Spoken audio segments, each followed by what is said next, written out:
Greetings everybody, this is Sliced Lime, and as you may know, the snapshots for 1.9 have broken our beloved item elevators. Somebody figured out a very nifty workaround using a door collision, and then another snapshot broke that one. So what I've done is figured out a piston-based item elevator that works in the latest snapshot. This is 15W39C. So it's this week's snapshot. Now, there are a number of things that I've had to work around here, but let's just demonstrate that this thing works first. Let's put in 64 redstone and 64 packed ice maybe, and then we'll switch on this dropper circuit and it'll send these things upwards. So there are two things that we need to work around in this. And the first thing is that there's no convenient way of getting the items into blocks anymore. So in order for them to travel upwards, they need to get smashed into a block, and this used to be done by just speed and a fence. And then it was done using a door, and now finally I've had to use pistons for that, and I believe that's the only way we've figured out this far. And maybe somebody will figure out something more elegant, but this at least works for now. The second part is the speed in which items travel through this. They get an enormous speed that they didn't before, and they tend to fly all over the place when they then exit. So we had to find a way of breaking them and making them stay on path. So as you can see, the last of the redstone ticks up into this chest, and nothing got lost on the way. So you can see here that there are several pistons going, and that is actually necessary. These two pistons actually make sure that the items get pushed into the elevator itself. Now, the problem with just using that one, if I was to disable this one, is that if items haven't traveled all the way in here, when they get pushed up, they tend to fly out in odd angles, retain their speed, or get pushed sideways or something. So this is a two-tier system with the first little gate here that stops the items from going in at a bad timing so that they would get pushed poorly.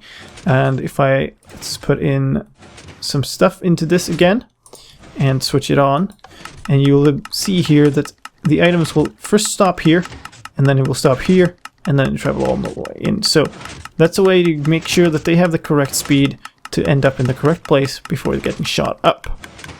So that's one thing. This pulse length, let me switch that off. This pulse length is actually significant, and that's why I've started it with a stone button that actually produces a pulse in which the timing between these pistons becomes correct. Now, let me for a second break in here to show you what the problem is. So if we remove this water for a second and start the whole machinery up again, then you will see why the speed of the items have become a problem. So yeah, they go quite far, and they also don't go entirely straight. So you can see this one fell kind of over here. It's several blocks outside. Some of them fell inside. So even with hoppers and stuff up here, there's no real way of preventing them from flying all over the place. That's why we have the water here to prevent that, and then a ceiling of glass over that, or whatever material you want really. And that slows the items down enough that they will bounce off the ceiling and down, and then pick them up here.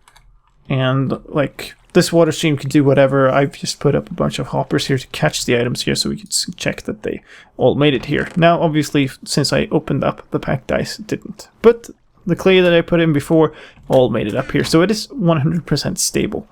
This up here is really just simple water stream. It is lowered one in the center in 2 steps so that the water always flows inwards, and that gets all the items out, and then you can do whatever you want with them. Now, of course, this uses a clock circuit and pistons, and they're firing all the time. This is annoying. You can stop the pistons from firing by just connecting this with an AND gate or something, and you can use a tripwire or something to create a start pulse for this circuit. But honestly, you don't have that many item elevators, and you probably don't spend that much time at the base of them, so you don't hear this noise from the pistons all the time. Anyway, that is a fully working item elevators for Minecraft 1.9 and at least snapshot 15W39C until they break it the next time. Or they don't, and it'll stay working. We'll see. Anyway, I hope you found that interesting. If you want to take a closer look, you can download this test world from a link in the video description. My name is Sliced Lime. Thank you for watching. and I'll catch you next time. Bye bye.